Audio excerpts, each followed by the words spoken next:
yesterday's game happened, and I think everybody knows that whatever they drew up at the end of the game did not happen.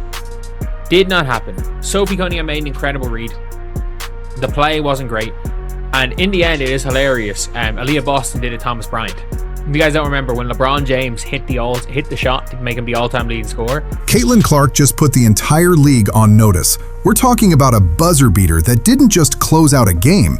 It announced that this version of the Indiana Fever is something different. The second that ball left her hands, you already knew it was good. There's a level of confidence Caitlin carries every time she steps on that floor, and it's not the kind you develop over time, it's the kind you showed up with. From the moment she arrived in Indiana, people questioned whether her college dominance would hold up, whether the pace of the pro game would expose her, whether the physicality of WNBA defenders would change her. Night after night, game winner after game winner, she answers every single one of those questions without opening her mouth.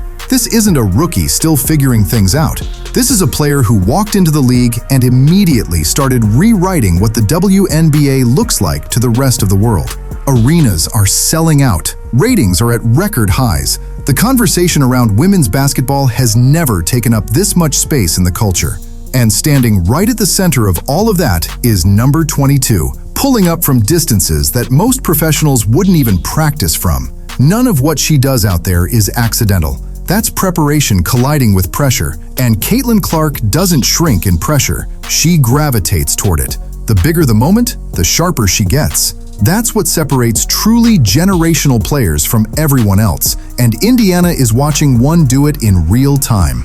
But here's where it gets really interesting, because what followed that final buzzer wasn't your typical post-game celebration. There's a clear difference between a team celebrating a basketball win and a team actively putting something on display. What went down after that shot hit completely different. Players weren't just going through the normal winning motions, there was a purpose to it. The energy in that moment extended well past the relief of getting a W in the standings. When you actually pay attention to the body language, to who was gravitating toward who, to the intensity behind those reactions, this wasn't just a group of women celebrating a hard-fought victory. This was a group of women communicating something to anyone paying close enough attention.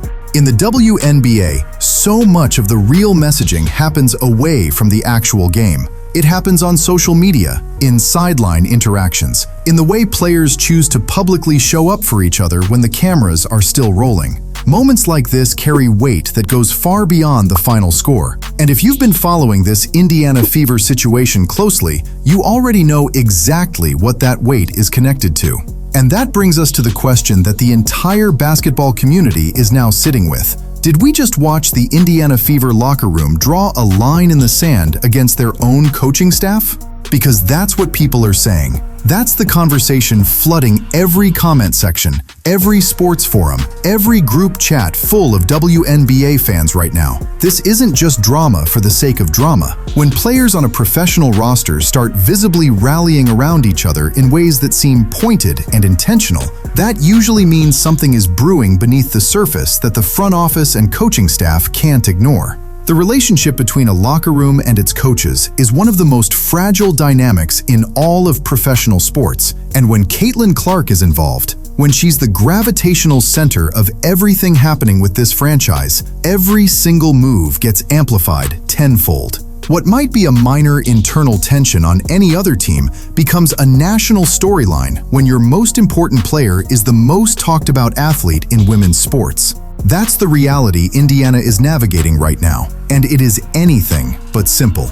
A lot of people are taking the fact that they went rogue as almost like dissent against the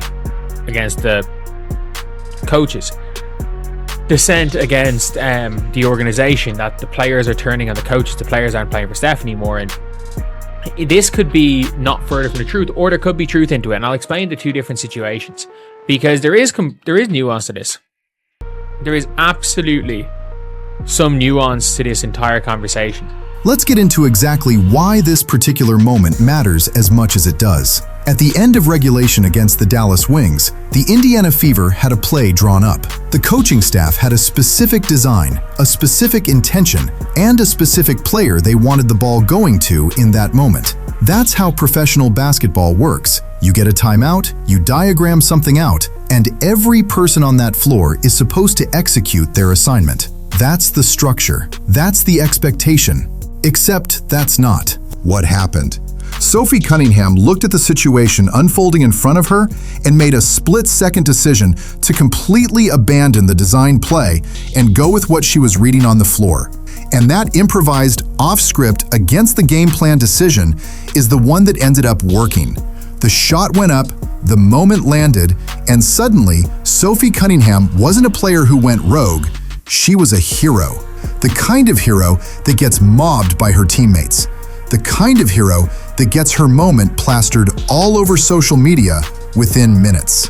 What's significant here isn't just that it worked. It's that nobody on that roster even flinched at the fact that the design play got thrown out the window. Nobody looked toward the bench with hesitation. Nobody seemed concerned about what the coaching staff's reaction was going to be. The celebration was immediate, genuine, and completely unfiltered. And Caitlin Clark was right in the middle of all of it, matching that energy like she'd been waiting for exactly this kind of moment to unfold. That's not nothing. When the face of your franchise is that visibly locked in with a teammate who just went against the coach's call, that speaks to something deeper about the culture that's developing inside that locker room. Because here's what people keep glossing over when they talk about Caitlin Clark's impact on this team. It isn't just about her stat line. It's about the gravity she creates around everyone else. When a player of her caliber fully embraces a moment like what Sophie Cunningham just gave them, it sends a message to every other player on that roster. It says, your instincts are trusted here. It says this team runs on feel just as much as it runs on scheme. And when that message is being co-signed by the player who is quite literally putting this franchise on the map right now, it carries enormous weight in that locker room. The social media piece is also not something to wave off as just players being players online. In today's WNBA, social media is part of the game. It's where narratives get built, where fan bases rally, and where players communicate things that might be too pointed to say directly in a post-game press conference. When the entire roster turns Sophie's moment into a coordinated celebration online, that's intentional.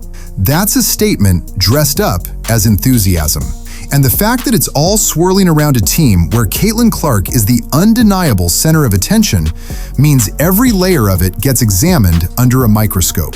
Now here's where it gets complicated, because not everything is as straightforward as it looks on the surface. And anyone telling you this is a simple situation either hasn't thought it through or isn't being honest with you. There are genuinely two separate ways to look at what happened here, and both of them carry real merit depending on where you're standing. I'm putting it out there right now. Not one player dislikes Stephanie White personally that is currently on this team. I can be almost certain of that. I can say that with 99% certainty. But again, I don't know if they dislike Chrissy Zides personally. She was the bad coach.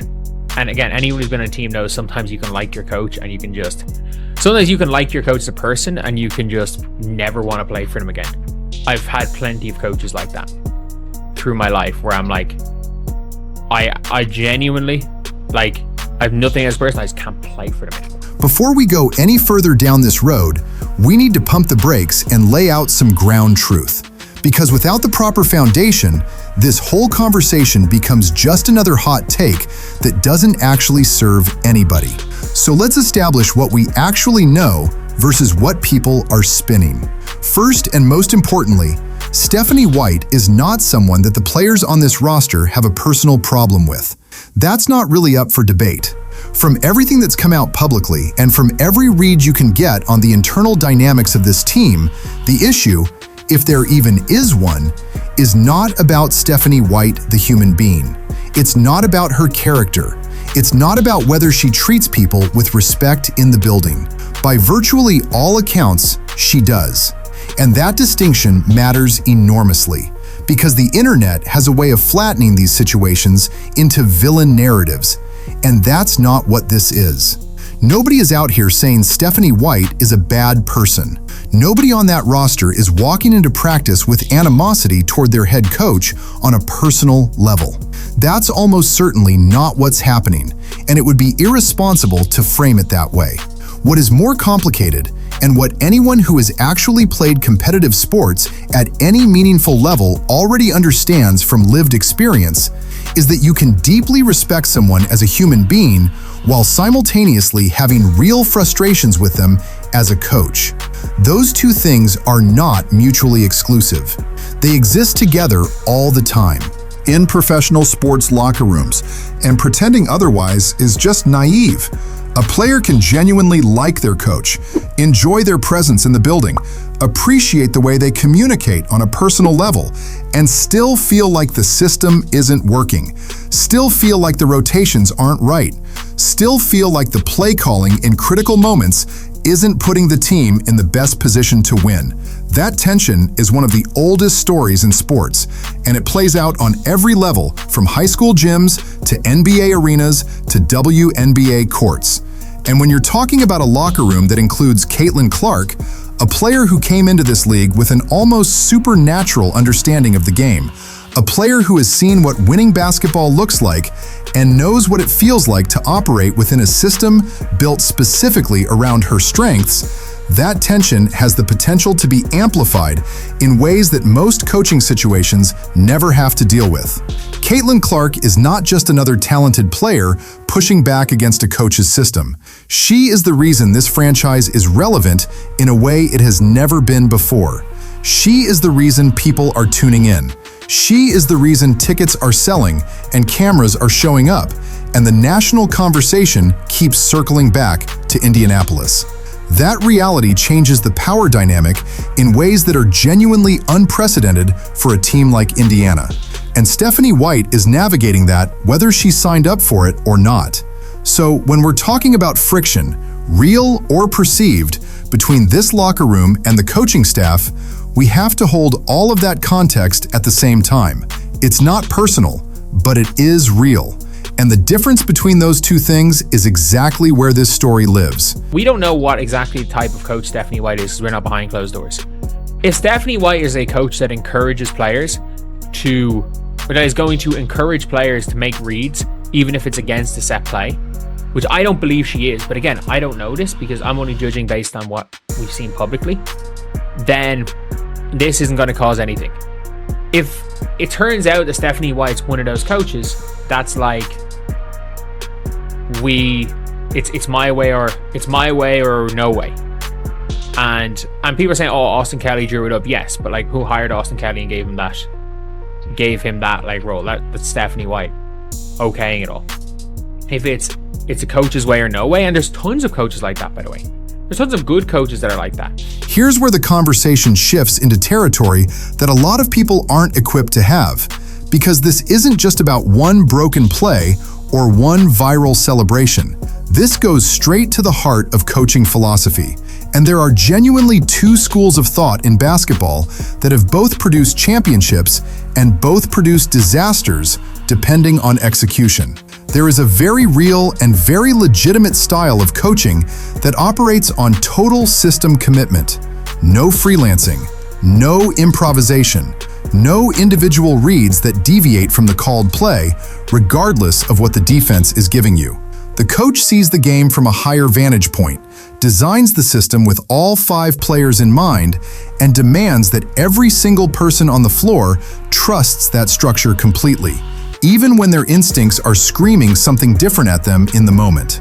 And the reason that philosophy exists isn't because those coaches are control freaks or because they don't trust their players' basketball IQ. The reason it exists is actually deeply logical when you break it down.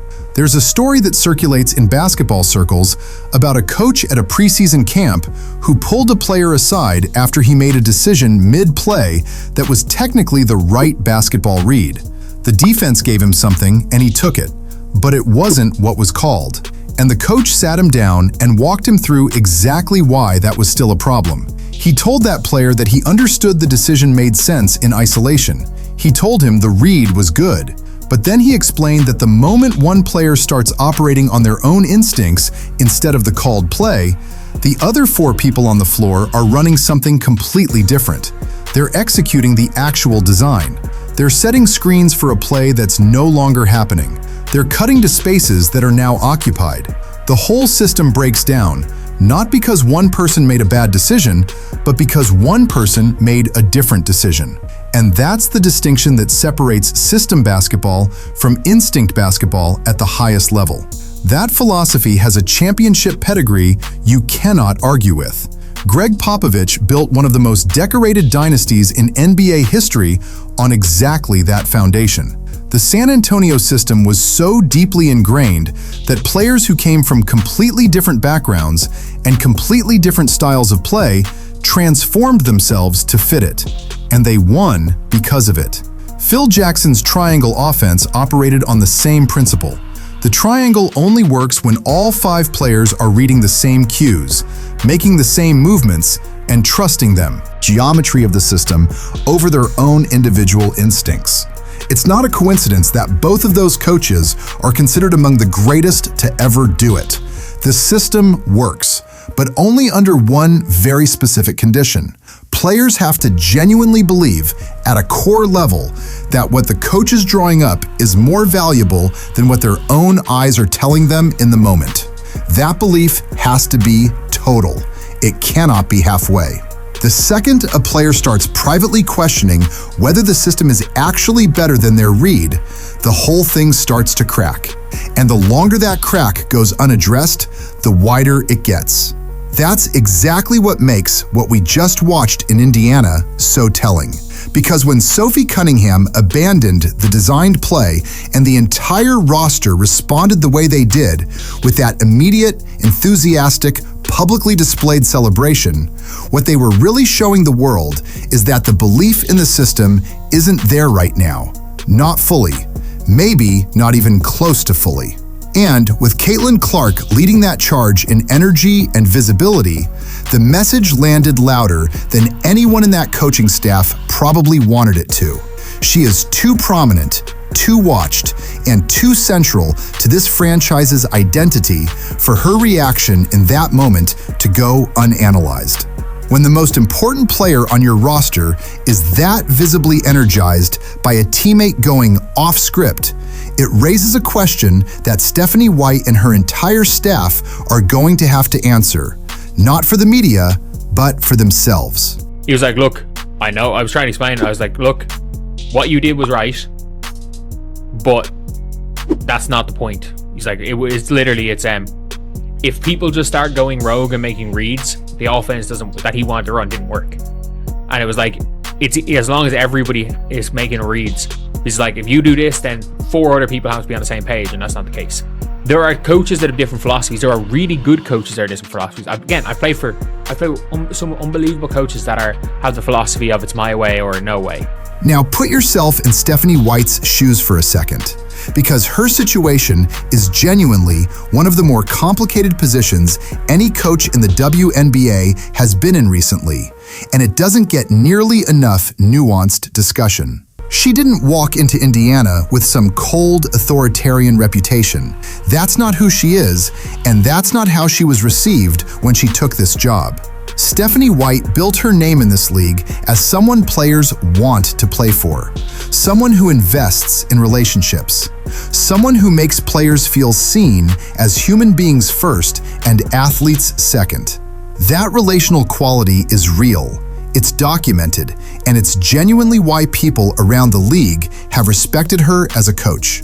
She has a warmth to her coaching identity that a lot of people in her position simply don't have. And that's not a small thing when you're trying to build trust inside a professional locker room. But here's where the complexity lives. Because Stephanie White also came into Indiana with a vision, a structured offensive vision. A system that has specific rules, specific spacing principles, specific reads that she wants executed the way she diagrams them. And on paper, there is absolutely nothing wrong with that. Having a defined offensive identity is what separates organized professional basketball from 5 people just improvising on a court together. The problem isn't that she has a system. The problem is what happens when that system meets real game results and the numbers don't cooperate. Because you can sell a roster on a philosophy when things are clicking. You can ask players to trust the process when the process is visibly working. But when the results start coming back underwhelming, and the statistics start telling a story that contradicts the vision, that's when even the most loyal players start having quiet conversations they wouldn't have otherwise. And the results right now are genuinely hard to defend. The Indiana Fever are sitting 9th in offensive rating across the league. 9th. Let that marinate for a second, because that number doesn't exist in a vacuum. It exists in the context of who is actually on this roster. You have Caitlin Clark running the point. Caitlin Clark, the player who single-handedly shifted the cultural footprint of women's basketball, who averaged numbers in college that nobody had ever seen before, who came into the WNBA and immediately proved that her game translated. You have Aaliyah Boston operating in the paint, one of the most fundamentally sound and versatile big players in the league. You have Kelsey Mitchell giving you secondary scoring punch that most teams in this league would build their offense around if she was their best option. That is not a 9th place offensive talent level. That is nowhere close to a 9th place offensive talent level. That's a top 3, top 4 conversation waiting to happen if everything is functioning the way it should be.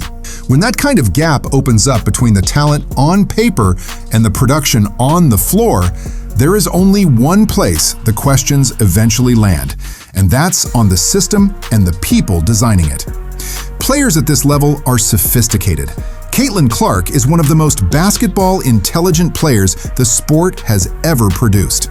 She sees the floor at a level that very few people in the history of the game have been able to match. When someone with that kind of vision is operating inside a structure that's producing 9th place offensive efficiency, you better believe she feels it every single possession. She knows when a play design is putting her in a worse position than where her instincts would take her. She knows when the spacing is off. She knows when the reads being called from the sideline aren't matching what the defense is actually giving. And the more that disconnect persists, the harder it becomes for any player, let alone the most watched player in women's sports, to fully commit to the called play over what her own eyes are telling her. That erosion of trust in the system isn't a character flaw. It's a natural human response to evidence. And right now, the evidence is sitting at 9th place. Caitlin Clark, I'd say, is not expecting to be subbed out of this possession. At this stage, Caitlin Clark is locking in, thinking, fuck this, I gotta get a stop. Like, she didn't miss a high 5. Like, I don't think there's anything in this. People are looking too far into this. But from a team perspective, in one of the high points of the season, if all of a sudden it turns out that the Indiana Fever or the coaches and the coaching staff are upset that they made a game-winning play, that's when you can lose a locker room. Here's the part of this story that should have Indiana's front office genuinely losing sleep, and it connects directly back to Caitlin Clark, because everything with this franchise connects back to Caitlin Clark at this point. That's just the reality of what she's built here. But buried underneath all the highlight plays and the record-breaking moments and the sold-out arenas is a detail that reveals something deeply uncomfortable about how this team is being managed. Justin Pard has not played a single minute this season. Not one. 0. And before you shrug that off as a roster decision that doesn't involve Caitlin Clark, think about what it means for the environment she has to compete in every single day. Caitlin Clark did not come to Indiana to be part of a poorly managed situation. She came here to win. She came here to build something. She came here because this was the opportunity in front of her, and from day one, she poured everything she had into making this franchise matter on a national level. And she succeeded at that in ways that exceeded even the most optimistic projections. Arenas that used to be half full are now packed. Broadcasts that used to be afterthoughts are now appointment television. The Indiana Fever went from a franchise people acknowledged existed to a franchise people genuinely follow, debate, and invest in emotionally. Caitlin Clark did that. She carried that on her back and she made it look natural. So when the organizations surrounding her start showing signs of dysfunction, real, documented, statistically supported dysfunction, it reflects on her in a way that isn't fair, but is absolutely unavoidable. She is the face. When the face is attached to a body that isn't functioning right, people notice. And Caitlin Clark notices most of all. Development contracts in the WNBA are not guaranteed playing time situations. Everybody understands that. When you sign a player to that kind of deal, the expectation on both sides is that minutes are earned, not handed over. But here's what makes this particular situation impossible to explain away with standard roster logic. Every single other player currently on a development contract in this league has gotten on the floor at some point this season. Every one of them. Even in the lowest leverage situations, even in blowouts where the game was decided before halftime, those players have seen real minutes. Because that's what the contract is literally designed to produce.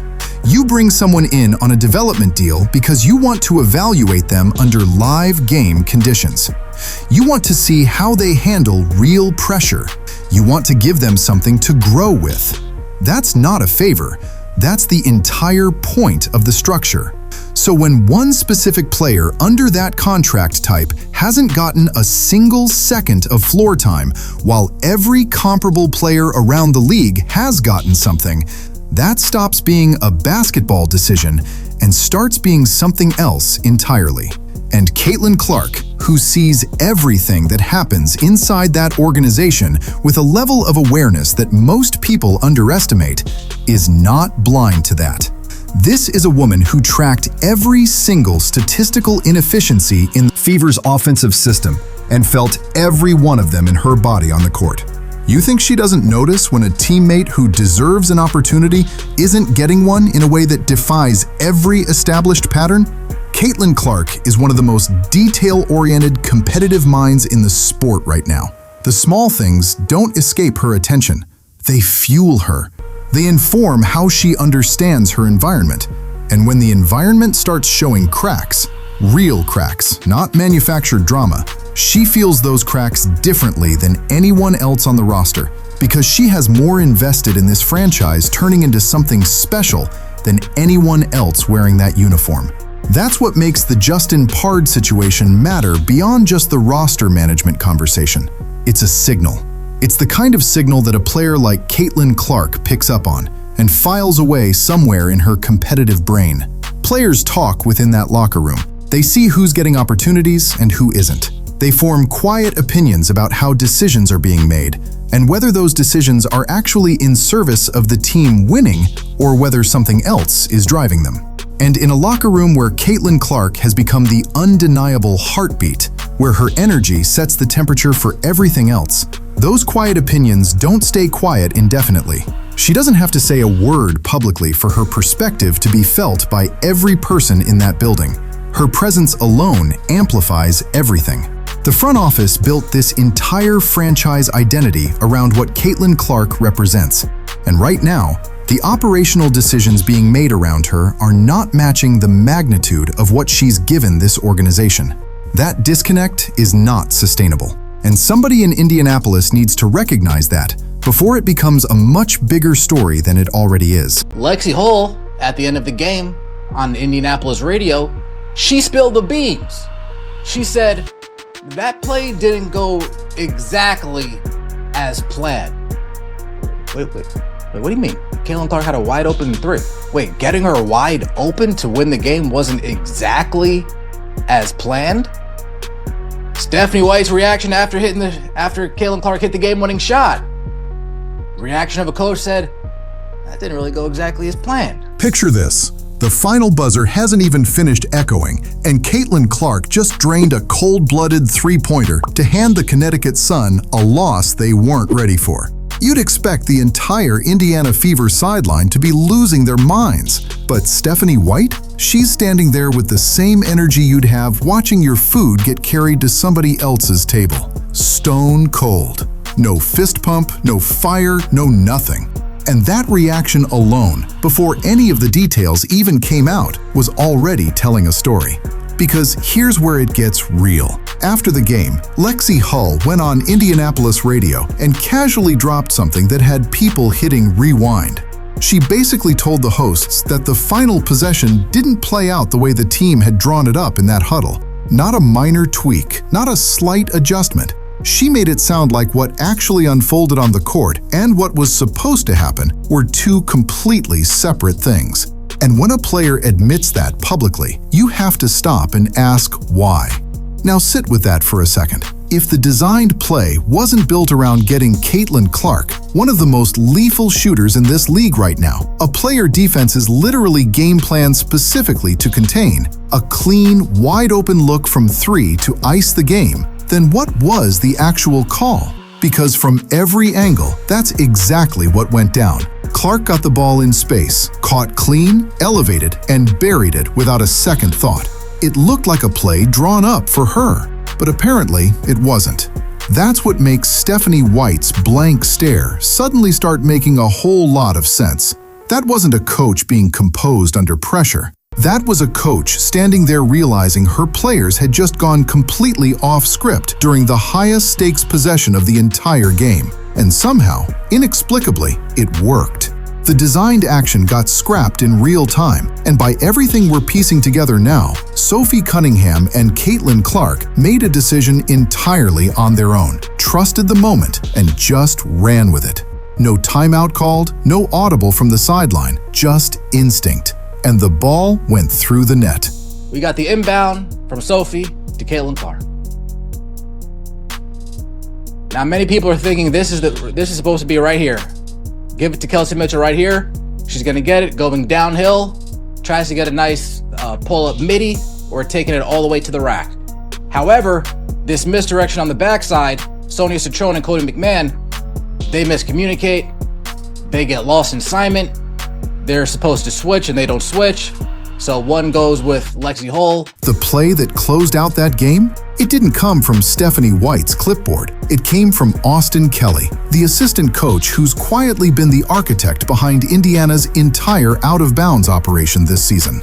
This is the same guy who designed the play that got Caitlin Clark a game-tying 3 against Washington. Same guy who drew up the Aaliyah Boston mid-range look that didn't fall. And on this night, against Connecticut, he was the one with the marker in his hand when the Fever circled up for that final huddle. The play was built around Kelsey Mitchell as the primary option. She was supposed to use an Aaliyah Boston screen, catch it on the move, and attack downhill toward the rim. That's where the play's first gear lived. On the backside, Kelly layered in some misdirection, Lexi Hull setting a back screen, with Caitlin Clark theoretically peeling off that action as a secondary read if the defense locked up Mitchell. That's smart design. Give the defense two things to handle and let the cracks reveal themselves. But Connecticut's Sonia Citrone and JC Sheldon didn't just let a crack form. They basically knocked the whole wall down. Their assignment on that back screen was a switch. One player stays on Lexi Hull, the other stays glued to Caitlin Clark. Simple, fundamental, the kind of coverage you rep until it's automatic. Except both of them followed Lexi Hull at the same time, in the same direction, leaving Caitlin Clark, the player that opposing coaches lose sleep over, the one defenses literally restructure their entire scheme just to account for, standing completely wide open at the three-point line with the clock bleeding out. That's not just a lapse in communication, that's a full-on defensive meltdown at the worst possible moment. You cannot, under any circumstances, lose track of Caitlin Clark in a late-game situation. She doesn't need much. She doesn't need long. Give her a sliver of daylight, and she will make you regret it before your feet even leave the ground. Two defenders, one critical possession, both made the exact same wrong read simultaneously. And on the other end of that mistake was someone who's been waiting her whole career for exactly that kind of moment.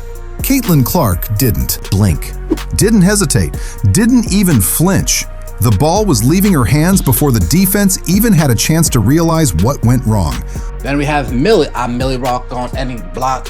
Then we have Millie. The first thing that shows that play wasn't for Caitlin is AB screening to free Mitchell. The second thing is the pin down isn't set for Cece. A lot of serendipity. Sophie made a clutch read and react play, and Cece is clutch as F. Now, if you look at the comments on this, many people are disagreeing. So the online discourse around this play started heating up fast, and right in the middle of it was somebody going by Coach Anderson. And honestly, nobody seems entirely sure who this person even is, but they stepped into the conversation with what they framed as the definitive breakdown of what went down. According to Coach Anderson, the official explanation is pretty straightforward. Kelsey Mitchell was the first read, Caitlin Clark was the second read, and Sophie Cunningham made the call to skip past Mitchell entirely because the defender guarding the inbounder was positioning herself to take that passing lane completely out of the equation. That's why the pass to Caitlin came in a little late. Sophie had to make the adjustment in real time. Clean explanation. Makes sense on the surface. Case closed, right? Not even close. Because Millie, who's been putting out some of the sharper tactical breakdowns on this team all season, came right back with a counter that's hard to just wave off. The argument was essentially this. Two separate pieces of this play's structure tell you it was never built with Caitlin Clark as the actual target. First, you've got Aaliyah Boston running a screen specifically to free up Kelsey Mitchell. That's not incidental, that's the play's engine. The whole first gear of this action is designed to manufacture a clean catch for Mitchell coming downhill. You don't draw that up if your real intention is to get the ball to someone on the backside. Second, and this is the part that really makes you lean in, the pin-down screen on the backside wasn't even being executed in a way that was going to create a clean look for Clark. It wasn't set with precision. It wasn't timed to optimize her catch. The alignment of the whole action suggests Clark's movement was more of an afterthought built into the design rather than a primary weapon being deliberately unleashed. Millie's overall read on the situation was that Sophie Cunningham deserves enormous credit for making an elite instinctual decision under pressure, and that Caitlin Clark's ability to perform in high-leverage moments is something you simply cannot overlook or understate. It wasn't scheme. It wasn't a master plan unfolding exactly as Austin Kelly drew it up. It was a player making a split-second read and trusting the most dangerous shooter on the floor to finish the job. And Caitlin Clark, for her part, did exactly what anyone paying attention this season already knew she would do. She caught it, squared up, and sent the ball through the net without a single moment of hesitation. But here's where the fan base conversation gets genuinely interesting, because the comment sections under every one of these breakdowns look like a divided community that can't even agree on what they just watched. One half of the Fever fan base is fully convinced this was a deliberate misdirection scheme from the start, that the Mitchell action was always the bait, and that getting Clark open on the backside was the real intended outcome all along. In this version of the story, Austin Kelly is a genius playing chess while Connecticut's defense was playing checkers, and everything unfolded exactly according to plan. The other half is just as convinced that Kelsey Mitchell was legitimately supposed to get that ball, that Sophie Cunningham went completely off script when she saw the passing lane close, and that what looked like a brilliant designed play was actually one player's improvised decision colliding with another player's ice-cold execution. And the reason this debate isn't resolving itself is because, depending on which coaching source you believe and which part of the film you're looking at, both takes have something to stand on. What both sides do agree on, even if they won't admit it in the same breath, is that without Caitlin Clark on the other end of that pass, none of this matters. The debate only exists because she made it. The story only has a dramatic ending because she was standing in that exact spot, at that exact moment, completely ready. Plan! I'm just putting two and two together.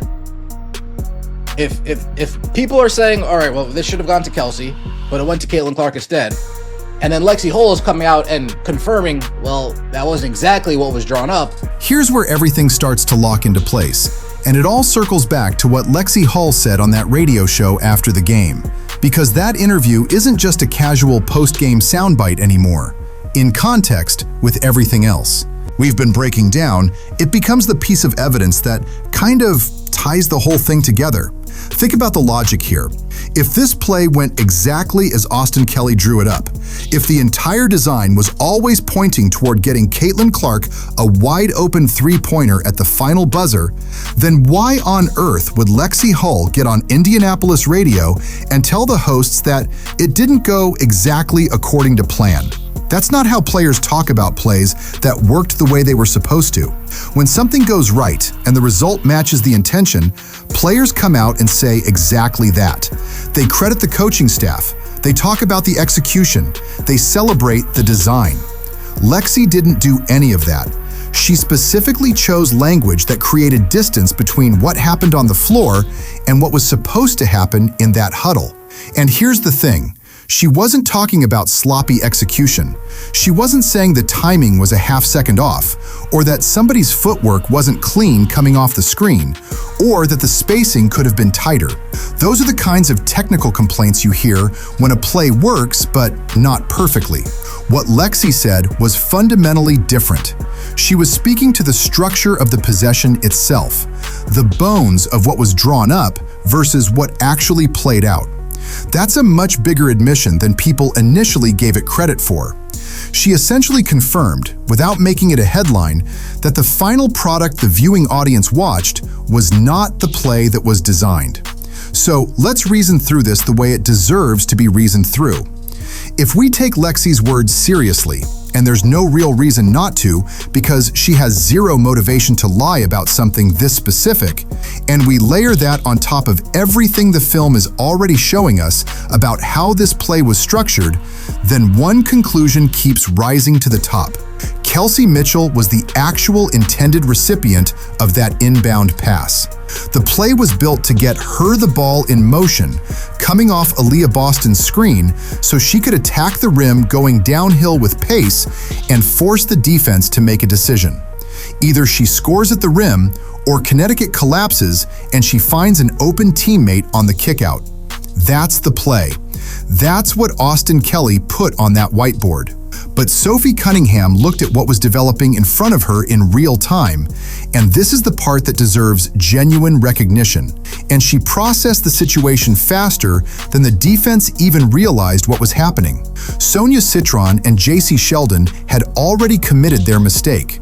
They were both chasing Lexi Hull, leaving Caitlin Clark in open space with no one assigned to her. And Sophie caught all of that before the play had even fully developed. She made a decision that wasn't in the playbook. She bypassed the designed primary action entirely, ignored the drawn-up first read, and put the ball in the hands of Caitlin Clark. Now, let's be clear about what that decision actually represents, because it's easy to gloss over it in the excitement of the moment. Sophie Cunningham, in the final seconds of a game with everything on the line, chose to override the coaching staff's call in real time. That's not a small thing. That's an audible at the highest stakes moment of the night, made entirely on instinct and court vision. And it worked. Not because of luck, not because of chaos, but because Sophie read the defense perfectly and trusted the one player on the floor who was built for that exact moment. Caitlin Clark, for her part, didn't need a second invitation. She didn't need the play to be drawn up for her. She didn't need the design to center around her. She just needed the ball, a fraction of open space, and a clock that still had a little life left in it. Sophie gave her all three, and Caitlin did the rest. Catching clean, rising without hesitation, and splashing a three-pointer that the Connecticut Sun will probably be thinking about for a long time. The plan changed. The result didn't. And that's the most Caitlin Clark thing that's happened all season. Look at Stephanie White's reaction after the shot goes in.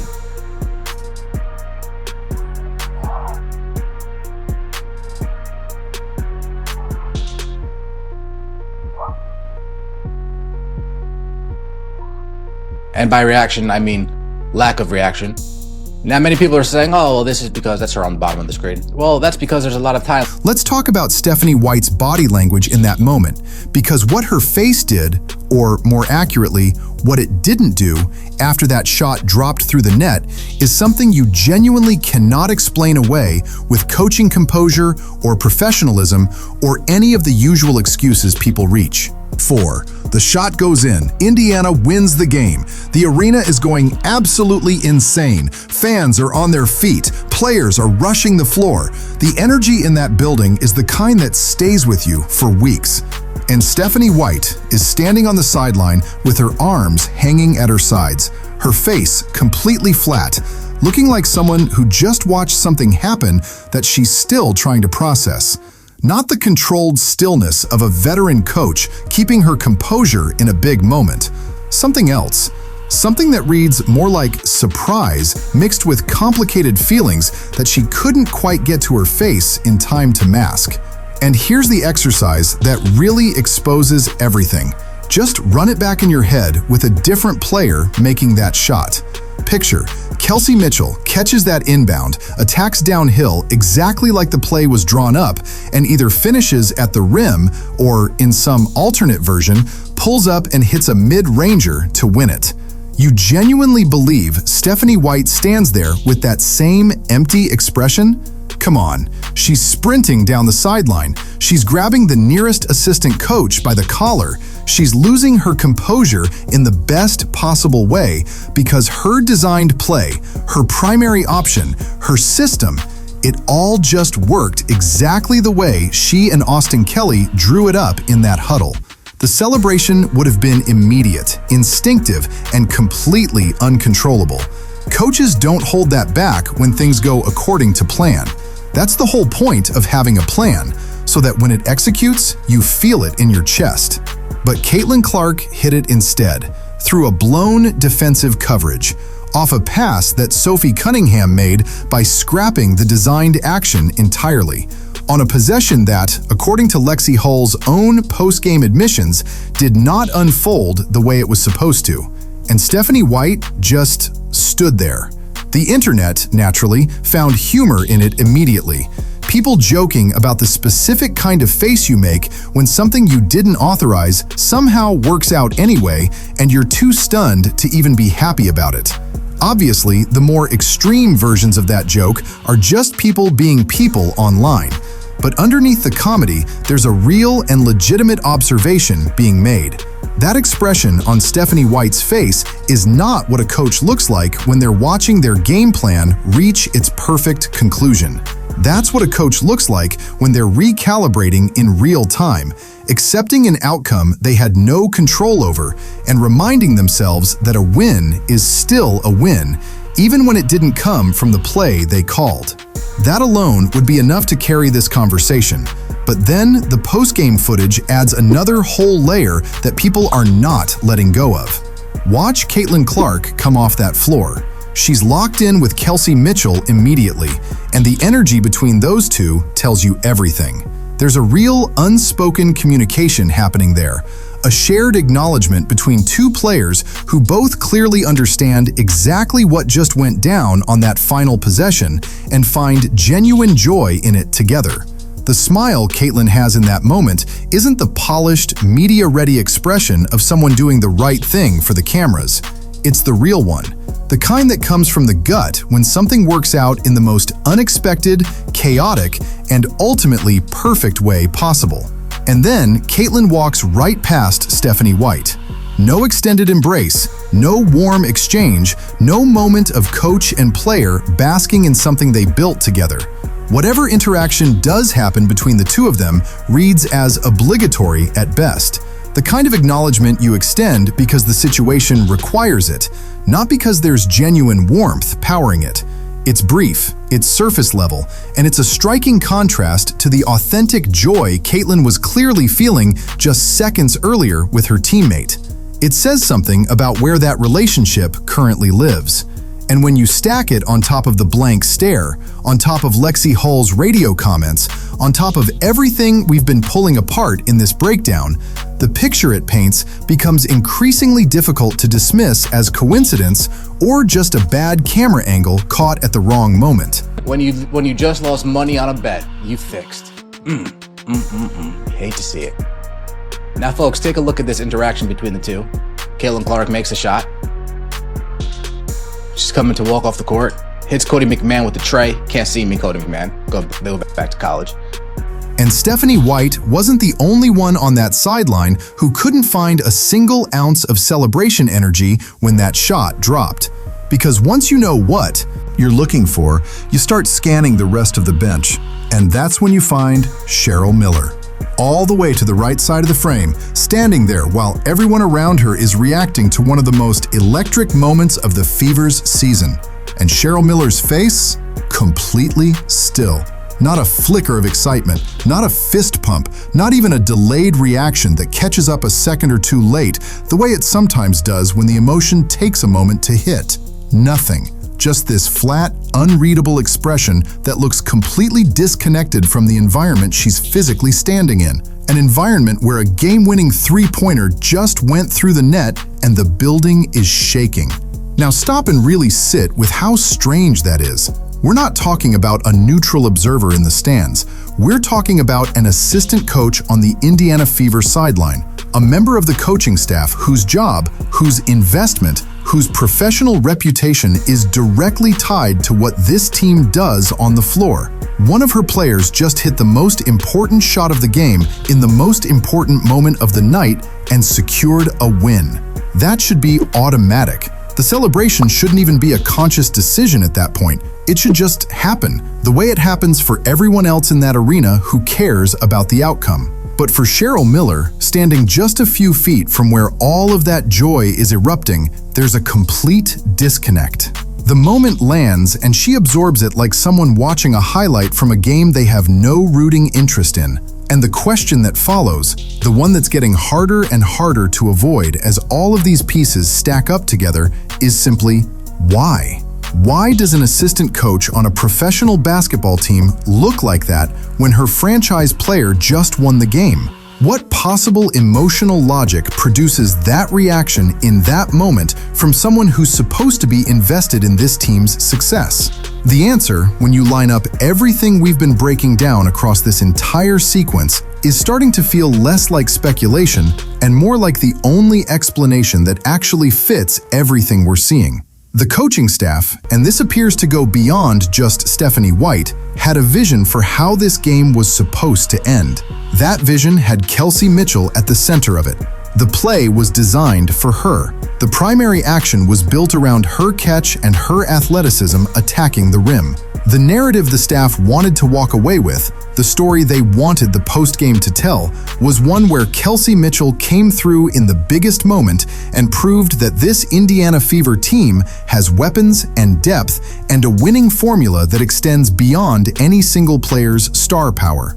That's the ending they drew up, literally and figuratively. Caitlin Clark didn't let that happen. Not because she forced anything, not because she demanded the ball, not because she inserted herself into a moment that wasn't hers, but because Sophie Cunningham read the floor and trusted her. Because Sonia Citron and JC Sheldon lost track of her at the worst possible time, and because when that ball arrived in her hands, she did what she has done over and over again at every level she's ever played. She made the shot. She closed the game. She was, once again, the reason the Fever walked off that court with a win. And that, right there, is what those flat expressions are actually communicating. It's not indifference to the win. Nobody in that organization wants to lose. It's something more specific and more uncomfortable than that. It's the look of people who had a plan for how to validate a particular message about their team's identity and watched that plan get dismantled in real time by the one player they were trying hardest not to center the story around. Caitlin Clark took the hero moment. She took the highlight. She took the narrative. And she did it without anyone's permission, in the most unscripted and undeniable way possible, by simply being exactly who she is when it matters most. The frustration written across those faces on the sideline isn't about the outcome of the game.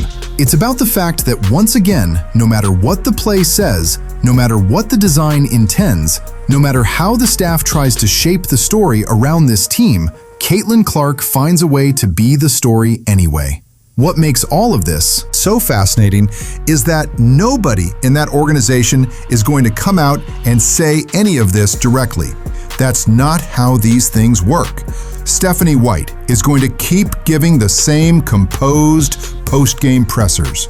Cheryl Miller isn't going to sit in front of a camera and explain why her face looked like that. Austin Kelly isn't going to publicly confirm whether Sophie Cunningham went rogue or executed the design. The official version of events has already been established, and everybody with a credential around that team is going to stick to it. But the film doesn't lie. The body language doesn't lie. And Lexi Hull's radio interview, which, let's be honest, was probably just her being genuine without fully thinking through the implications of what she was saying, doesn't lie either. All of these things exist simultaneously, and they all point in the same direction, no matter which angle you approach them from. What this situation really exposes is a tension that's been simmering inside that Fever locker room and that coaching staff for longer than just this one game. There's a version of this team that the front office and coaching staff want to present to the world.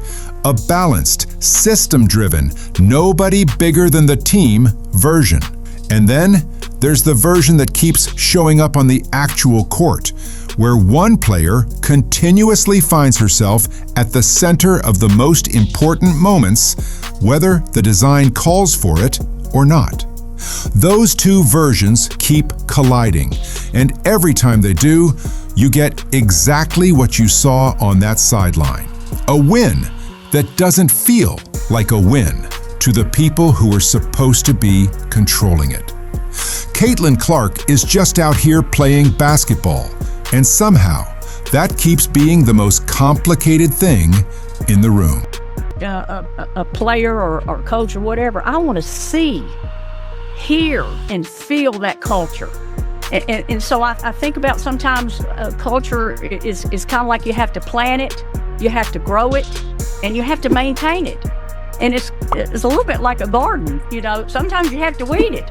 You may have some problems with some weeds taking over your culture, and you have to plop them out. There's something circulating right now that deserves way more attention than it's getting. Lynn Dunn, senior advisor for the Indiana Fever, a woman whose fingerprints are all over the foundation of women's basketball as we know it, sat down in front of a panel audience and started dropping what sounded like leadership wisdom, but make no mistake about what this was really about. This was about Caitlin Clark. Everything happening in Indiana right now circles back to Caitlin Clark, and the sooner people accept that, the clearer this whole situation becomes. Lynn Dunn sitting up there talking about culture, about what makes a team function, about how organizations have to protect themselves from the inside out. And then she lands on this whole thing about removing pieces that don't fit, about how sometimes the most important decision a caretaker can make is knowing when something needs to go before the damage spreads past the point of fixing. She never said Caitlin Clark's name. She didn't have to. Now, if someone played that clip for you with zero context, you might nod along and keep scrolling. Coaches say stuff like that all the time. Veteran front office minds love a good metaphor, love wrapping sharp opinions inside language that sounds philosophical enough to avoid direct accountability. That's a whole art form in professional sports. But here's the thing, context doesn't just matter here.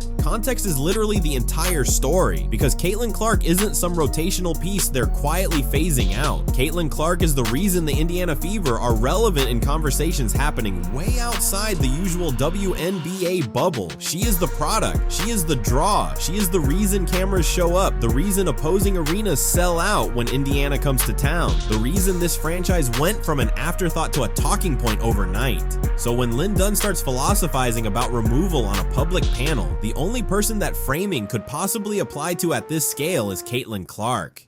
What's been building in Indiana isn't organic drama. It's not locker room gossip that accidentally found its way out into the open. This is architecture. This is a structured, deliberate narrative being assembled piece by piece in real time, out in the open. Then Caitlin Clark is the one it's being built around. Somebody drew up a plan, and right now you're watching it get constructed brick by brick, using language that gives everyone involved just enough plausible deniability to act caught off guard when the move finally lands. The metaphors are intentional. intentional. The timing of Lynn Dunn appearing on panels to talk about this right now is intentional. Every word is a breadcrumb pointing straight at Caitlin Clark, laid out carefully enough that when the actual announcement drops, the audience has already been conditioned to receive it. And that's what makes this so uncomfortable to sit with, because Caitlin Clark hasn't done anything to deserve being the subject of a quiet smear campaign dressed up in coaching philosophy. What Caitlin Clark has done is show up and completely transform the financial and cultural reality of a league that spent decades fighting for the bare minimum of mainstream attention. A regular season game, not a playoff game, not a rivalry matchup with stakes attached, a completely ordinary game on a Wednesday night schedule. Pulled over 3 million viewers because Caitlin Clark was the one lacing up. 3 million people for a regular season WNBA game. The kind of number that makes network executives rethink entire broadcast strategies. The kind of number that changes what a franchise is actually worth in a negotiating room. Caitlin Clark did that. Not a marketing campaign, not a rebrand, not some executive's master plan. Caitlin Clark walked into this league and single-handedly shifted what was possible here. Ticket demand around her games, merchandise attached to her name, the way completely casual sports fans who never gave women's basketball a second look suddenly started setting reminders. All of that traces directly back to Caitlin Clark, and the ripple she created isn't done moving, it's still expanding, which means whatever Indiana is building toward right now, whatever this slow and calculated campaign eventually turns into, the fallout won't just land on one franchise. If they move Caitlin Clark, if they actually pull that trigger, the entire league feels it. Every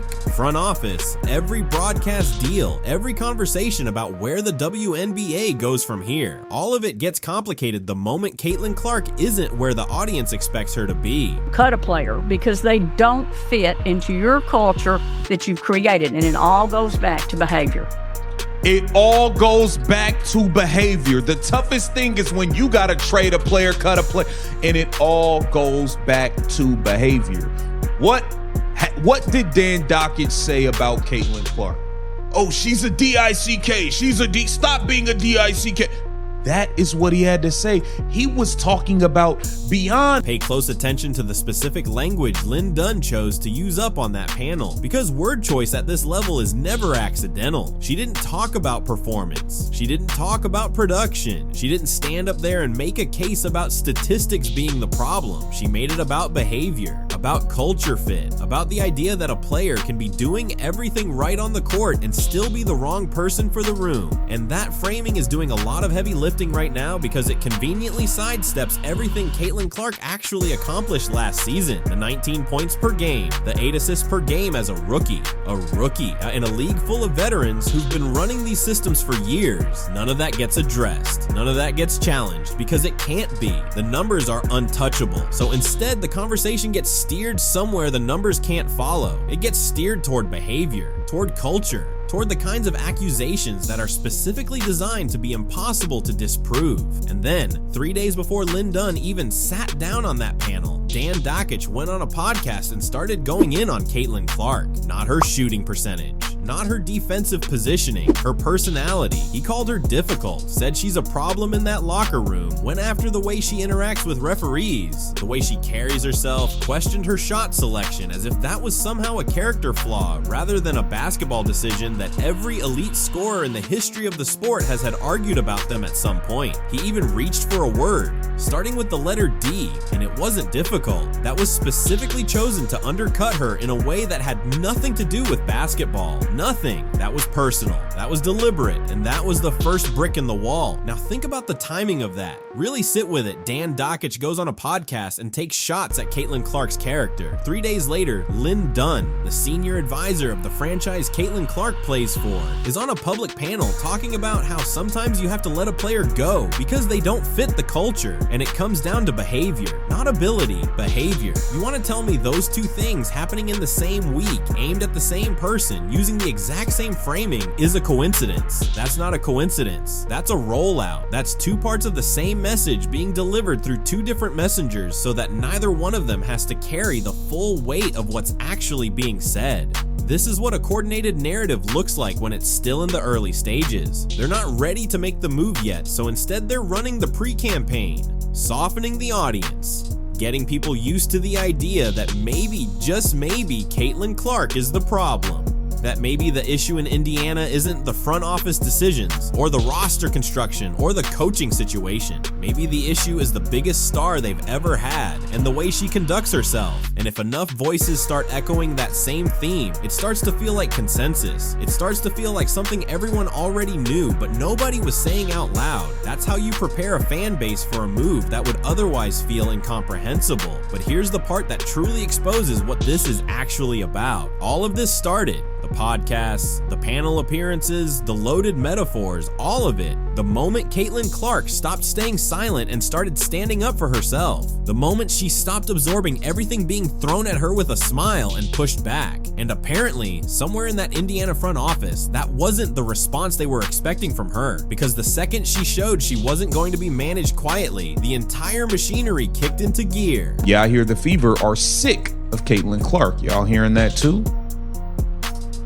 It's not coming out of nowhere. So think about this. Lynn Dunn joins this panel, right? That nobody even knows where this channel is for real. She joins this panel and is talking about getting rid of a player amid in behavioral issues and things like that. The Indiana Fever aren't built for Caitlin. And then it got louder, because it wasn't just Lynn Dunn on a panel and Dan DeKeach on a podcast anymore. The circle started expanding, and that expansion is exactly what tells you this thing has real organizational backing behind it. Michael Thompson, NBA champion, father of Klay Thompson, a man whose entire professional footprint lives inside the men's game, jumped on his radio show and started talking about Caitlin Clark and the Indiana Fever. Not because someone asked him to break down her pick and roll execution. Not because someone pitched him a segment about rookie development in the WNBA. He came with it unprompted, and he came with specifics. Said he's hearing from multiple people inside that organization that the Fever are done, not frustrated, not in a rough patch, done. That the relationship between Caitlin Clark and that front office has deteriorated past the point where anyone inside believes it can be repaired. That Stephanie White's system and the way Caitlin Clark plays basketball are fundamentally incompatible, and that Indiana has already started thinking about what life looks like on the other side of that. Now let's slow down on who Michael Thompson is in this context, because that part matters just as much as what he actually said. This is not a WNBA insider. This is not a beat reporter who has been covering the Fever for 3 seasons, building sources, attending practices, tracking the temperature of the locker room over time. Michael Thompson does not live in that world. He dips into women's basketball occasionally, the way a lot of NBA adjacent voices do, when something is big enough to cross over into their lane. So for him to come out with this level of detail, with multiple sources cited, with specific language about the relationship being broken and the system not fitting, that didn't happen because he went digging. That happened because someone handed it to him. Someone with a direct line to what's happening inside that Indiana organization picked up the phone, or had a conversation at the right event, or made sure the right information found its way to someone with a platform big enough to amplify it. This is a leak that was designed to look like reporting, and that's what separates this from normal sports drama. When a situation is genuinely messy but unintentional, information comes out in fragments. It's contradictory. Different people tell different versions. The timeline is scattered. This doesn't look like that at all. This looks like a coordinated information release. Dan DeKeach goes first with the character framing, the behavior, the attitude, the way she carries herself in spaces the public can't see. Then Lynn Dunn follows with the philosophical justification. Sometimes culture fit is more important than what someone does on the court. And then Michael Thompson comes in carrying the sourced confirmation.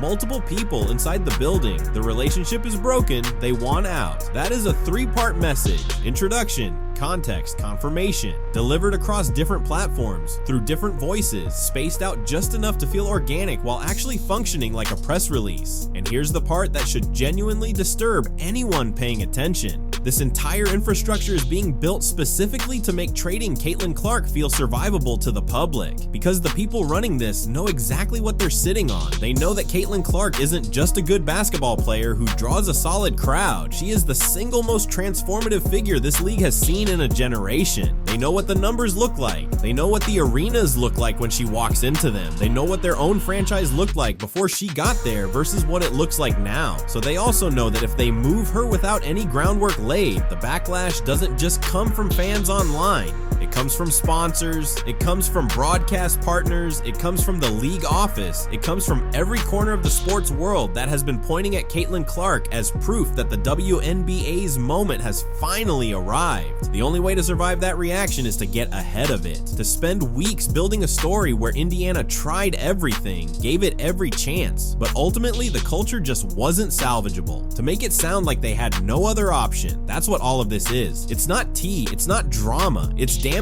control being written in advance, and Caitlin Clark is the one being set up to take the blame for a decision that was made in a conference room without her. I don't think this is a coincidence that you got Michael Thompson saying what he's saying, you got Lynn Dunn saying what she's saying, you got Corey Close, who might be done and tired of the college recruiting in NIL. She might be looking for a WNBA job, and it might come with the LA Sparks when Caitlin Clark arrives. Now there's another name that needs to be added to this picture, because this thing keeps growing the more you look at it. Corey Close, head coach at UCLA, national championship on her resume, and someone who has worked directly with Caitlin Clark during USA basketball summers, recently sat down on a panel and started dissecting Caitlin Clark's game in a very particular way. She got into the defensive side of Clark's play. She talked about how Clark's confidence, which everyone acknowledges is one of the core reasons she's as good as she is, can occasionally tip over into a liability when she leans on it in situations that don't call for it. And she packaged all of this in the kind of measured, analytical tone that makes it easy to receive as objective basketball evaluation from someone with real credentials. On paper, that's exactly what it looks like. A respected coach who has been in elite spaces for a long time, offering a nuanced take on a player she's had direct experience with. Nothing inflammatory, nothing you could easily push back against. But pull the camera back a little bit and everything about that panel appearance starts to look different, because Corey Close isn't operating in a vacuum right now. College basketball in the NIL era has fundamentally restructured itself around money and movement in ways that have made life genuinely difficult for coaches who came up learning a completely different version of the game. The recruiting landscape has shifted so dramatically that coaches who built their entire identity around development, around long-term relationships, around the traditional model of building a program from the ground up, a lot of them are quietly looking around and wondering whether the college game still fits them the way it used to. And the word that's been floating around people close to Corey Close is that she might be one of those coaches, that the WNBA, with its different structure and its professional environment, might be exactly the kind of space she's been eyeing, which means that panel appearance, that careful and credentialed breakdown of Caitlin Clark's tendencies and limitations, wasn't just analysis, it was positioning. And here's where Caitlin Clark becomes the center of this specific chess move too, because if Indiana actually follows through on what every piece of this campaign has been pointing toward, the conversation about where Caitlin Clark lands next isn't complicated. The Los Angeles Sparks make too much sense to ignore. The cap flexibility is there, the draft assets are there. The desperation for relevance in the second largest media market in the country is absolutely there. The Sparks have been invisible in the broader sports conversation for years now, and every executive in that building knows it. Caitlin Clark arriving in Los Angeles doesn't just fix that, it fixes it immediately, completely, and with the kind of national attention that no rebuild strategy or draft lottery hope could ever manufacture. She would make the Sparks matter overnight in a city full of professional sports franchises competing for the same shrinking pool of casual fan attention. So now look at what Corey Close did through that lens. She went on a panel and demonstrated publicly and on record that she understands Caitlin Clark's game deeply enough to identify its edges, that she's not intimidated by the magnitude of who Caitlin Clark is right now, that she has the professional history with her to build something real and the coaching intelligence to address the areas where Caitlin Clark hasn't yet reached her ceiling. That is not a basketball breakdown, that is a resume submission. That is a coach telling every front office with ears, and specifically the one in Los Angeles, that she is the person who can step in, manage the personality, develop the weaknesses, and unlock whatever version of Caitlin Clark the world hasn't fully seen yet. It's calculated, it's professionally savvy, and in the the context of everything else swirling around Caitlin Clark right now, it fits into this broader pattern with uncomfortable precision, because that's what's so striking about all of this when you lay it out flat. Every single person who has publicly weighed in on Caitlin Clark over the past few weeks has had some kind of angle running underneath the surface. Not one of these voices is purely disinterested. Dan Dakich needed the attention. Lynn Dunn is protecting the organizational narrative. Michael Thompson was handed information someone wanted distributed. And Corey Close is lobbying for a job that doesn't exist yet but might very soon, and with Caitlin Clark as the centerpiece of the opportunity. And none of them are saying Caitlin Clark's name with anything resembling honesty about what their real motivation is. They're all using her, all building something off of her name and her profile, while simultaneously framing her as the problem. That's the part that needs to be said out loud. Caitlin Clark is being used as a tool by every single person in this conversation, while being publicly positioned as the liability. If that doesn't tell you everything about how this league and the people orbiting it actually operate, nothing will. Man, Lynn Dunn can't stop. Lynn Dunn is out in the public planting the seeds that she's trading Caitlin Clark. Caitlin Clark 100% will get traded away from the Indiana Fever before Stephanie White gets moved. That is what Lynn Dunn is going out and doing. Lynn Dunn did an interview.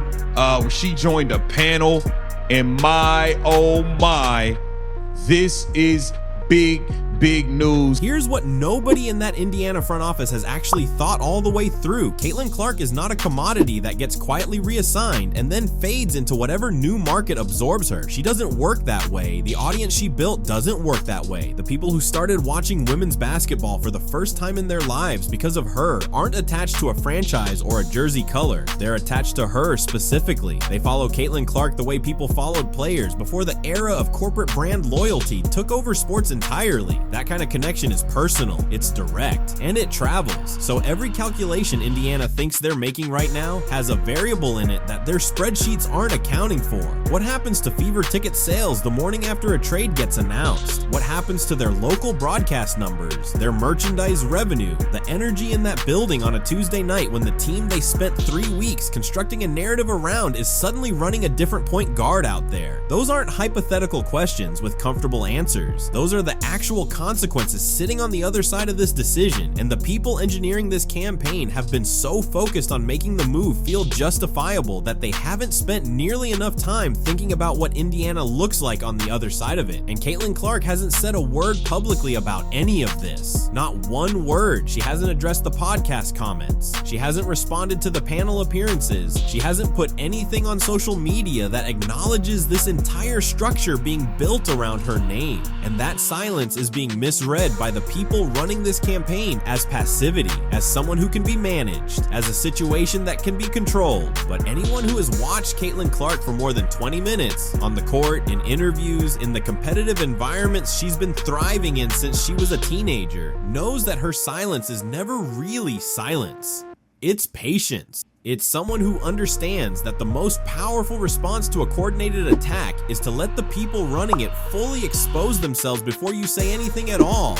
Because the thing about campaigns like this one is that they only work if the target cooperates with the framing. If Caitlin Clark reacts emotionally, they point to the reaction as proof of the behavior problem they invented. If she responds publicly, they use her words to fuel the next phase of the rollout. The only move that actually disrupts it is the one she appears to be making, which is to exist, to perform, to continue being the person those 3 million viewers showed up to watch, and to let everyone who built this thing carry the weight of what they built when it eventually collapses under its own contradictions. And it will collapse. Because the foundation of this entire narrative is the idea that Caitlin Clark is somehow a problem that needs to be solved, and that premise falls apart the moment you measure it against anything real, against the attendance numbers, against the broadcast ratings, against the sponsorship conversations that are happening at a completely different level than they were 2 years ago, against the simple observable fact that every arena she walks into, home or away, treats it like an event.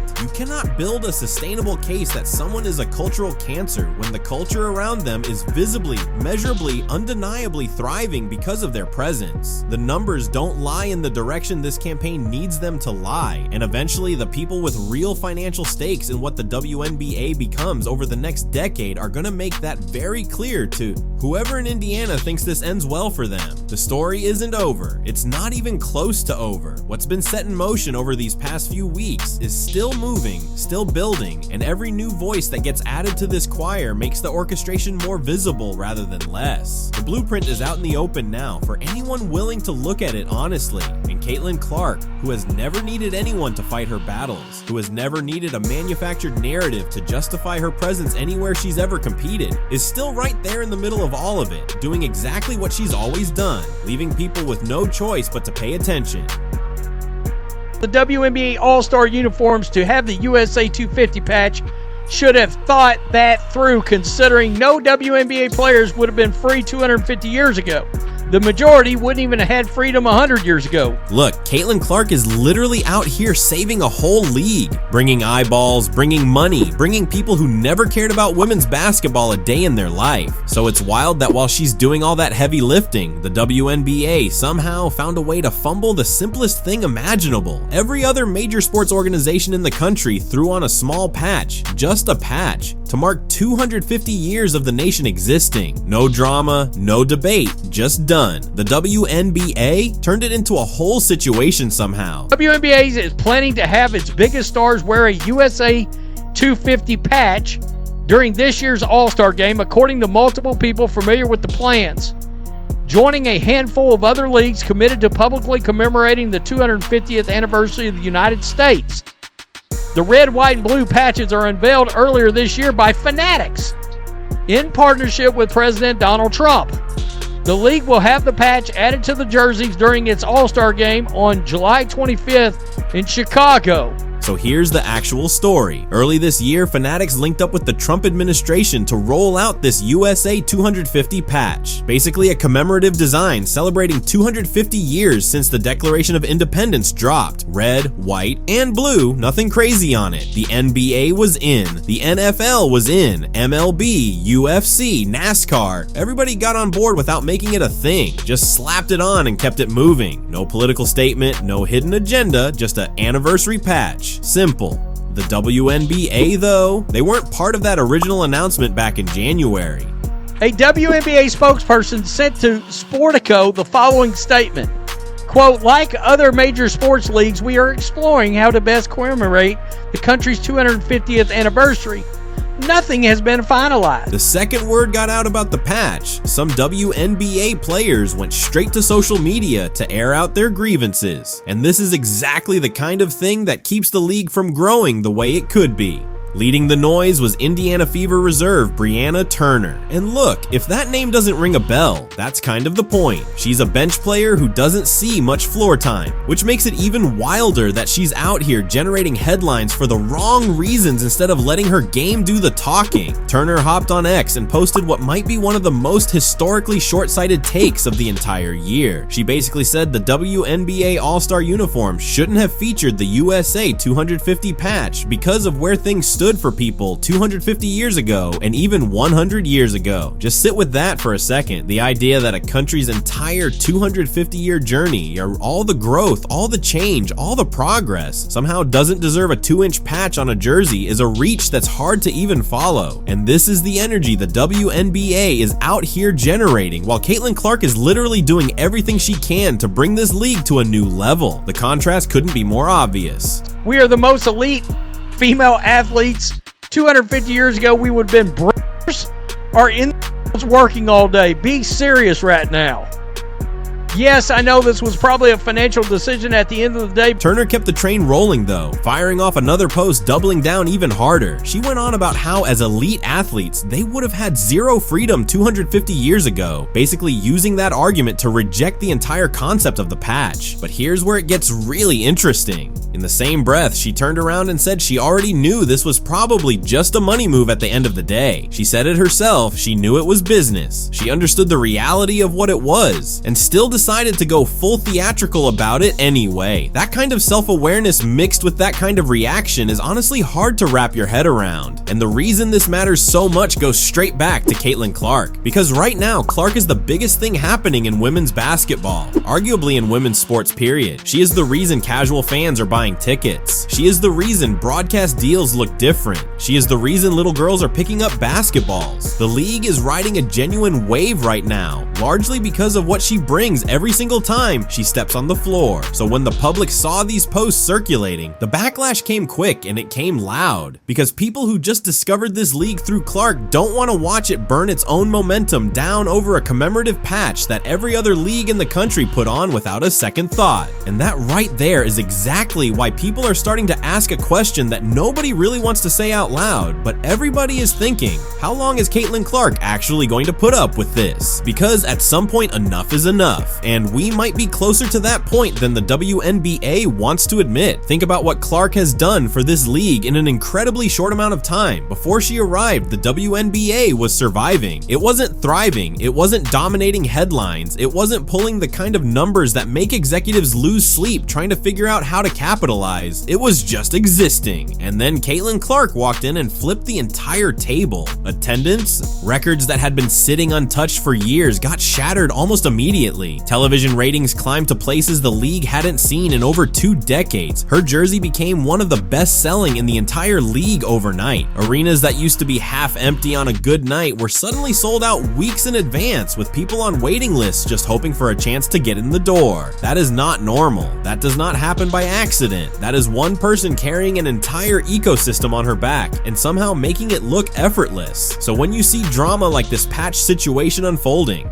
with her own teammates, players, and her own locker room on the Indiana Fever, publicly going out of their way to create controversy that reflects on the whole team, the whole league, and by extension on everything Clark is trying to build, you have to wonder how long someone with her options is going to stay patient. Because Caitlin Clark has options, real ones, options that most WNBA players could never even dream about. She is not trapped in this situation. She is choosing to be here, and that choice could change. The overseas money has always been a conversation in women's basketball. Players have been leaving to play in Europe and internationally for years because the pay structure simply made more financial sense. Clark, because of her NIL deals, her endorsements, her partnership with Nike, and her overall marketability, has more leverage than any women's basketball player in recent memory. She doesn't need the WNBA the way the WNBA needs her. That dynamic is completely flipped from what the league is used to dealing with. Typically, the league holds all the cards. With Clark, she is the card, she is the whole deck, and the league knows it, which makes it even more baffling to watch situations like this go unaddressed. Because here's the thing, the drama never seems to stop swirling around her. It started almost the moment she was drafted. There were hard fouls that looked like more than just hard fouls. There were moments on the court that raised eyebrows across the entire sports world. There were comments made, both on and off the record, by players across the league that ranged from dismissive to something that felt a lot more pointed. And through all of it, Clark kept her head down. She kept showing up, she kept performing, she kept growing her game and growing the league's audience at the same time. She absorbed all of that friction and just kept moving forward, which honestly showed a level of mental toughness that deserves more credit than it gets. But mental toughness has a ceiling, and every time the environment around her produces another moment like this, another controversy, another distraction, another situation where her teammates are out here making noise about things that push new fans away,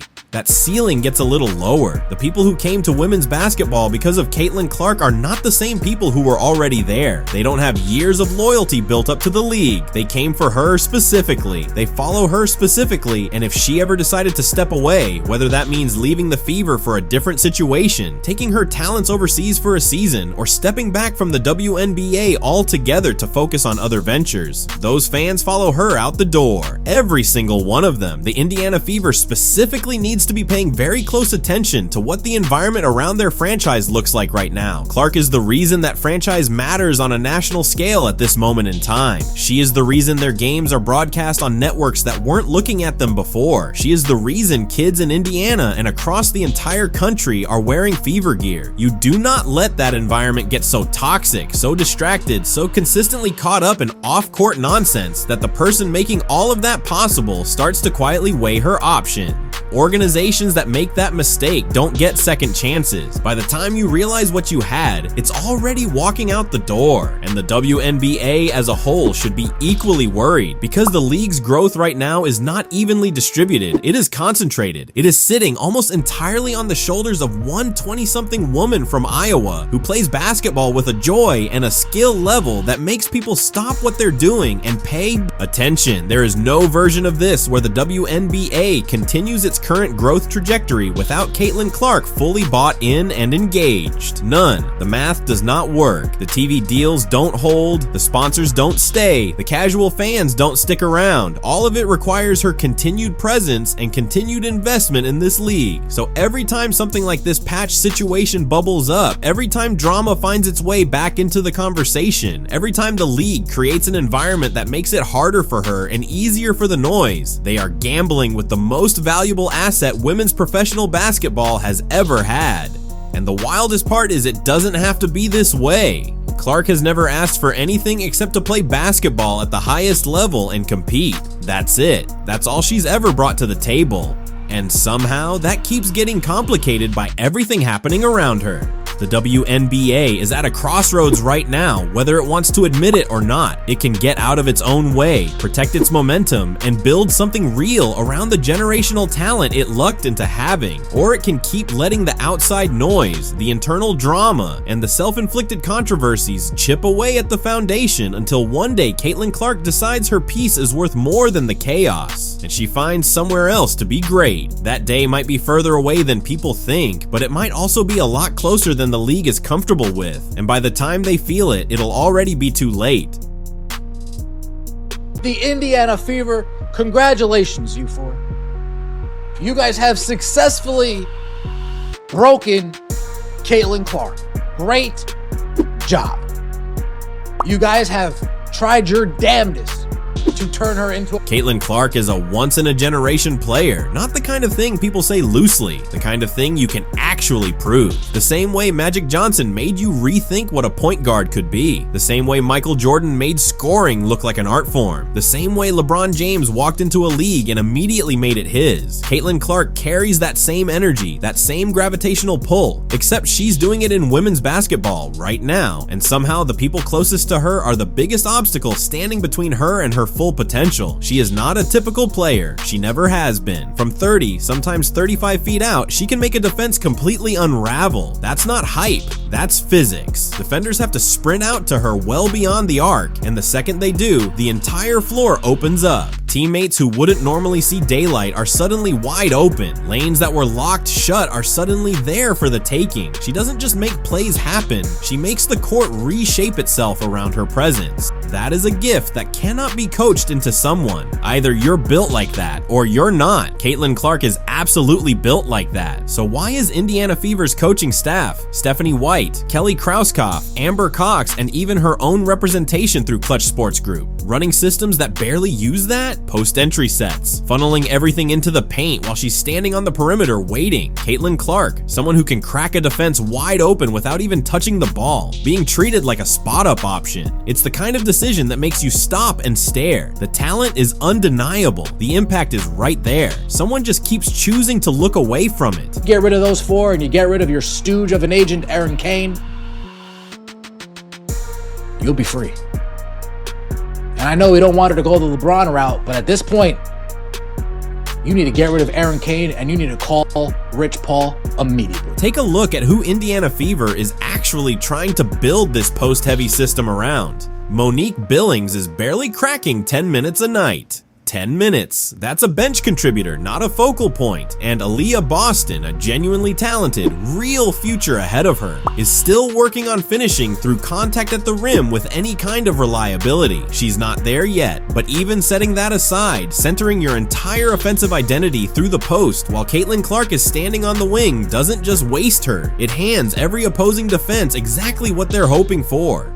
A blueprint to eliminate her without ever having to guard her. That's not a game plan, that's a gift wrapped up in a clipboard, and the post sets are only the beginning, because the rotation decisions, that's where this whole thing starts to unravel completely. 6.5 minutes, that's how long Caitlin Clark gets before she's being waved to the bench in the first quarter. 6.5 minutes. She's barely settled in, barely started reading how the defense is playing her, barely started doing the things that make her impossible to stop, and she's already sitting down. The results spoke for themselves. Portland went on a 13-2 run the second she came off the floor. The game flipped on a single substitution, and Stephanie White's response to that wasn't urgency, wasn't any kind of honest reassessment. It was an explanation that didn't hold up under the slightest scrutiny. The reasoning offered was that Aaliyah Boston is working under a minutes restriction, which is fair. That's a real situation, but then that same restriction was used to justify pulling Caitlin Clark at the exact same time. Two completely different players, two completely different circumstances, packaged together like they're the same conversation. They are not even in the same category. Here's what people don't always think about when Caitlin Clark sits down. You're not just losing her points, you're losing the entire force field she creates. Defenses that were scrambling, doubling, rotating, overextending, they breathe, they set up, they get organized. The spacing that was pulling everything apart collapses the moment she's not out there. And when she checks back in, she's not stepping into a rhythm that was maintained in her absence. She's stepping into a defense that has had time to reset, anchor in, and is no longer stressed by the threat she carries. That's not development. That's not rotation management. That's putting your best weapon down at the worst possible time and calling it strategy. Then came the Golden State explanation, and this one really lays it bare. Stephanie White said the substitution in that road game came down to not wanting Raven Johnson on the floor in a hostile environment without another ball handler beside her. Read that slowly. Caitlin Clark's floor time in a nationally televised road game was cut because the coaching staff was worried about a role player's comfort level in a loud arena. That was the reasoning. That was what they offered. But the deeper problem isn't even the one bad decision. It's what that reasoning reveals about how this organization thinks. They are choosing protection over everything else, and protection is exactly the wrong instinct when you're trying to build something real around a player like Caitlin Clark. The greats were never handled with that kind of caution. Magic Johnson, Michael Jordan, LeBron James, they got thrown directly into the fire. Hostile crowds, elite defenses, high stakes moments before they were ready. That pressure didn't break them, it built them. It sharpened them into exactly what they became. Keeping Caitlin Clark comfortable is not developing her, it's delaying her. It quietly signals that the organization doesn't fully believe she can handle what's coming. And what's coming? The playoff floors, the championship pressure, the arenas that will be louder and meaner than anything she's faced. Will not slow down and wait for Indiana Fever to decide she's prepared. The game doesn't work like that. Now think about what all of this is doing to her mentally. Caitlin Clark is the most recognized player in this sport right now. She moved the needle on women's basketball in ways that hadn't happened before. She walked into her professional career carrying that weight, that expectation, that responsibility, and every single time she starts to find her groove, starts to feel the game open up the way it does when she's at her best, she gets pulled. Not for any reason that makes real sense. Not for anything documented, just because that's apparently how the staff wants to do it. That kind of unpredictability gets into a player's head. Elite athletes survive on instinct and freedom. The moment a player starts wondering whether she's about to get yanked, she stops reacting and starts hesitating. She starts thinking through every decision instead of just making it. And for Caitlin Clark specifically, whose entire game runs on split-second reads, on improvisation, on the kind of instinctive creativity you cannot manufacture, hesitation is devastating. And then the coaching staff started making comments publicly suggesting Indiana Fever moves better and faster when Caitlin Clark isn't the one running things. In a closed film session, that's a coaching note. Said in front of cameras and reporters, that's a public statement of no confidence. It tells her teammates how to see her. It tells the media how to frame her. It tells every opposing coaching staff exactly where the crack in the relationship is. That kind of messaging doesn't stay in a press conference. It spreads. There are also reports that the team's sports psychologist has been pulled into conversations around getting Caitlin Clark to embrace her current situation with less resistance. Sit with that for a moment. The psychological resources inside that building aren't being used to empower her, to fuel her competitive drive, to help her demand the right environment for her talent. players. They're apparently being used to smooth over her frustration with a diminished role. That's not development, that's management. And it is exactly the wrong approach for a player who needs her fire burning at full intensity. Every transformative athlete needs people around them who understand the assignment, not just coaches and trainers, advocates, people who know exactly how much power their client holds and aren't afraid to pull it out when the moment calls for it. People who know that when you represent someone like Caitlin Clark, silence is not neutral. Silence is always a loss. And right now, the silence coming from her representation under Aaron Kane has been impossible to ignore. Hit pieces circulating through outlets like USA Today framing her situation as a player issue rather than a systemic coaching failure. And nothing from her camp to push back on that narrative. No coordinated response, no public repositioning, no behind-the-scenes pressure on the organization to rethink how they're handling the player responsible for most of their revenue and all of their visibility. Compare that to how an agency like Clutch Sports Group operates when Rich Paul has a client being publicly undermined. That response is already moving before the story even finishes spreading. Media relationships get activated, the counter narrative starts taking shape, and the organization gets reminded quietly but clearly exactly what they stand to lose if they keep going down a road that works against the person their entire business depends on. Here's the part that nobody wants to sit down and actually say out loud. Caitlin Clark is not just good for the Indiana Fever. She is not just good for women's basketball. She is genuinely, measurably, historically good for the entire sports landscape right now. And the WNBA as a business should be treating her accordingly. The ratings don't lie. The ticket numbers don't lie. The jersey sales don't lie. Arenas that were half empty 2 years ago are now selling out weeks in advance specifically because people want to see her play. Specifically her, not a team, not a concept, her.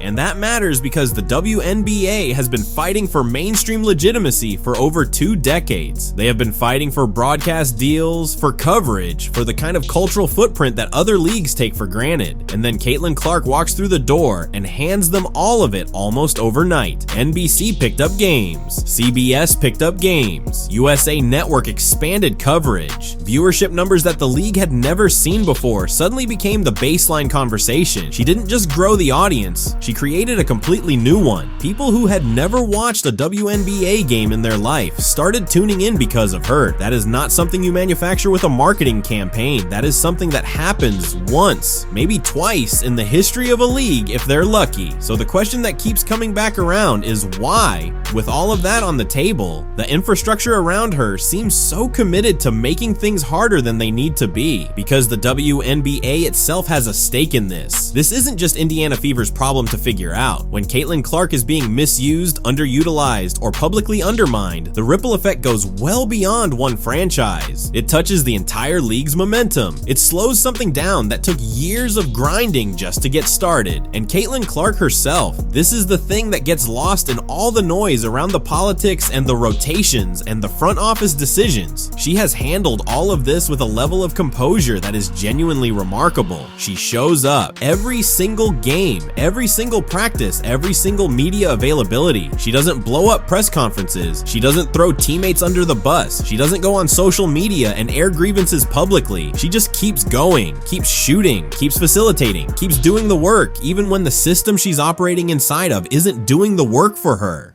That kind of professionalism under that kind of pressure at this stage of her career says everything about the kind of competitor she actually is. But here is the reality, and this is the part that should make everyone paying attention genuinely uncomfortable. Composure has limits, patience has limits, and the window where a player is at her most hungry, most driven, most locked in and ready to take over is not infinite. These are the years that define careers. The early seasons are where habits get built, where identities get established, where a player figures out exactly what kind of force she's gonna be at the highest level. And right now, instead of those years being spent in a system that pushes her to her absolute ceiling, they are being spent navigating internal friction, unexplained substitution patterns, and an organizational philosophy that seems almost allergic to fully unleashing what it actually has. The WNBA cannot afford for that window to get wasted. Not now. Not when the momentum is this real and this rare.